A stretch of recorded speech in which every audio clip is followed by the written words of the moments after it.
نبی صلی اللہ علیہ وسلم نے فرمایا جس علاقے میں طاعون پھیلا ہو وہاں سے بھاگو مت،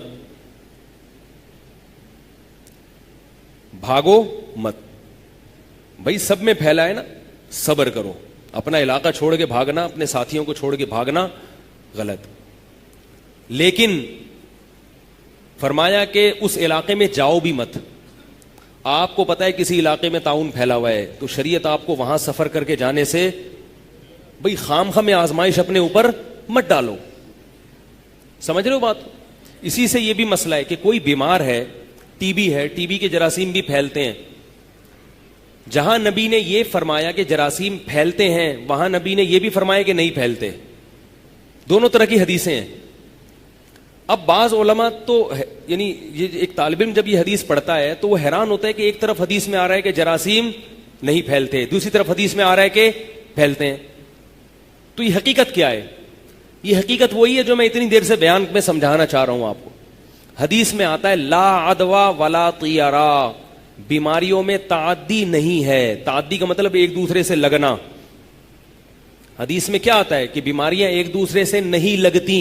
یہ صحیح حدیث ہے بخاری کی. اب آپ کہیں گے تو بالکل میڈیکل سائنس کے خلاف ہے نا، تحقیق کے خلاف. بیماریاں تو لگتی ہیں.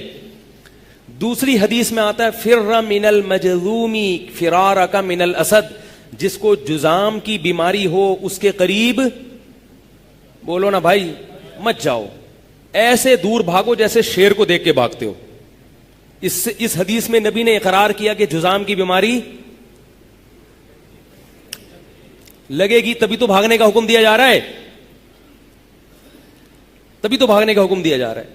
اصل بات یہ ہے کہ رسول اللہ صلی اللہ علیہ وسلم اس بات کو مانتے تھے کہ بیماری لگتی ہے، مگر آپ نے جو حکم دیا نا بیماریاں نہیں لگتی، اس کا مطلب یہ ہے کہ اس معاملے میں کس پر اعتماد کرو؟ اللہ پہ اعتماد اور توکل کرو. جذام جیسا مرض جس سے بہت زیادہ خطرہ ہے لگنے کا، اس سے احتیاط کر لو. ہر بیماری کے بارے میں ذرا سا کوئی چھینک آ گئی، ذرا سا کوئی زکام ہو گیا اور یہ فرض کر لیا کہ لگے گی، اس میں کس پر کرو؟ اللہ پر توکل.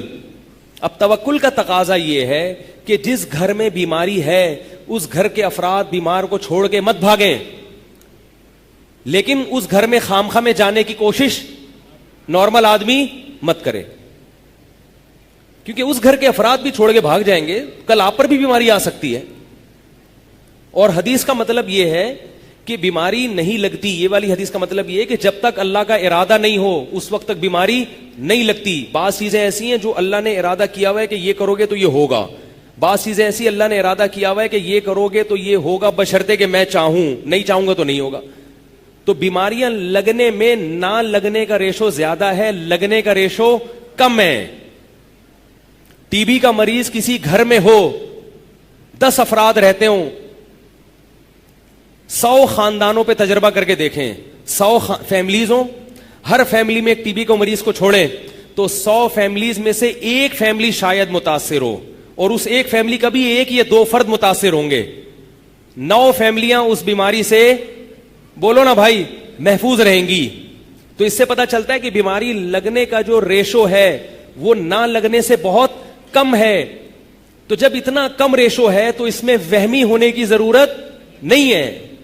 بولے جب اللہ چاہے گا تو لگا دے گا، نہیں چاہے گا تو گلے ملو ٹی بی کے مریض سے، کچھ نہیں ہو، کچھ بھی نہیں ہوگا انشاءاللہ. ہمارے پڑوس میں خاتون رہا کرتی تھی، ان کے بھائی کو ٹی بی تھی. یہ واقعہ ہوگا 20-25 سال پرانا، میں بالکل چھوٹا بچہ تھا. اس وقت ٹی بی کا یہ علاج دریافت بھی نہیں ہوا تھا جو ابھی چند سال پہلے ہوا ہے. ٹی بی کا مریض بیچارہ گھل گھل کے مر جاتا تھا.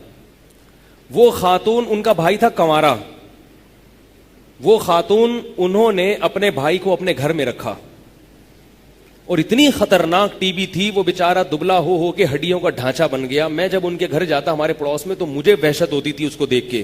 وہ کھانستا تھا، مجھے ڈر لگتا تھا کہ کہیں لگ نہ جائے مجھے. لیکن وہ بڑی بہن کیا کرتی تھی، اپنے چھوٹے بھائی کو گود میں اٹھا کے واش روم لے کے جانا، نوالے بنا بنا کے اس کو لقمے کھلانا. 20-25 سال ہو گئے. وہ خاتون اس وقت اتنی ایجڈ تھی، اب تک زندہ ہیں. ان کا بھائی مر گیا تھا تھوڑے دنوں میں. ڈاکٹر تو کہے گا کہ ٹی بی لگتی ہے، مگر شریعت سے بھی کچھ پوچھ لیا کرو. شریعت کیا کہے گی کہ بھائی ایسے موقع، بہن ایسے موقع پر اپنے بھائی کو چھوڑ کے مت بھاگے اور یہ سمجھے کہ ٹی بی نہیں لگتی. کیا ہو گیا, کیوں اس کتنی اہم باتیں کر رہا ہوں آپ کے سامنے, اللہ کے بندو اس کی قدر کرو. نہیں لگی اس کو, اور اس گھر کے کسی فرد کو بھی نہیں لگی, نہ پڑوسی میں کسی کو لگی. کتنی خطرناک ٹی وی. میں 100 دفعہ گیا ہوں گا ان کے گھر, اگرچہ میں پتلی گلی سے واپس آیا لیکن گھوم کے گیا تو نا وہاں سے, مجھے بھی نہیں لگی. آپ کے سامنے بیٹھا ہوں الحمدللہ, کئی سال ہو گئے. مائیکل جیکسن کی طرح وہمی بنو گے تو پاگل ہو جاؤ گے. تو اس لیے اتنا زیادہ مسلط کرنے کی چندہ ضرورت, بولو بھائی, نہیں.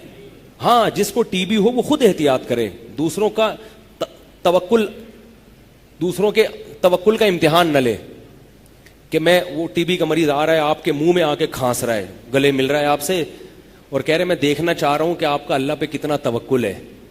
تو کسی اور کے توکل کو آزمانے کی اجازت نہیں ہے. آپ کے بچوں کو چکن پاکس نکلا ہے, بچوں کو گھر میں رکھیں, پڑوسیوں کے گھر میں نہ بھیجیں. آئی بات سمجھ میں؟ لیکن خود بھی گھر سے مت بھاگیں, نہ کسی دوسرے بچے کو نانی کے یہاں بھیجیں, بولے ادھر ہی رہو, کوئی بات نہیں, لگ گیا تو کوئی بڑا مسئلہ نہیں. ایک صحابی آئے رسول اللہ صلی اللہ علیہ وسلم کی خدمت میں, آپ صلی اللہ علیہ وسلم نے فرمایا بیماریاں نہیں لگتی. مطلب حدیث کا سمجھ گئے, آپ صلی اللہ علیہ وسلم نفی نہیں کر رہے ہیں, مطلب کہ ہمیں اللہ پر اعتماد کرنا ہے. اب اس حدیث میں آپ صلی اللہ علیہ وسلم نے وضاحت کر دی. صحابی آئے, عرض کیا کہ یا رسول اللہ, نبی نے فرمایا لا عدوا, بیماریاں نہیں لگتی. ان صحابی نے عرض کیا یا رسول اللہ, میرا ایک اونٹ کو خارش ہوتی ہے تو اس کی وجہ سے دوسرے کو بھی ہو جاتی ہے, آپ تو فرما رہے ہیں کہ نہیں لگتی, تو یہ اونٹ کو کہاں سے لگ گئی؟ نبی نے فرمایا فمن اجرب الاول, پہلے کو کہاں سے لگی ہے؟ پہلے اونٹ کو خارش کہاں سے لگی؟ کیا مطلب؟ جیسے پہلے اونٹ کو خارش اللہ نے اپنی مرضی سے لگا دی نا, اور اس میں تم رکاوٹ نہیں بن سکے, اللہ چاہے گا تو دوسرے اونٹ کو بھی اپنی مرضی سے لگا دے گا, چاہے اسی کے جراثیم لے کے لگائے یا کہیں اور سے جراثیم لگا دے. کیا مطلب؟ اس بارے میں وہمی مت بنو, وہمی مت بنو. ٹھیک ہے ویکسینیشن کر لیں آپ, خارش کی احتیاط کر لیں آپ, اور مزید اونٹ اس میں لا کے چھوڑنے کی کوشش نہ کریں. لیکن اس نقصان اس کا پتہ ہے کیا ہوتا ہے؟ میں دیکھ رہا ہوں لوگوں کو, کوئی بیمار ہوتا ہے نا, کہتے ہیں یار میں اس کے گھر گیا تھا نا, وہاں سے لگی ہے. یہ کس پہ ڈال دیا؟ یہ کھاتا اس پہ ڈال دیا. وہ پہلے ہی بیمار ہے, اوپر سے اس کو یہ احساس ہے کمتری کہ میری وجہ سے لوگ بیمار ہو رہے ہیں. اس میں نسبت ہمیں کس کی طرف کرنی ہے؟ اللہ کی طرف, کیونکہ ایک ایسا سبب ہے جو ضعیف ہے, طاقتور سبب نہیں ہے.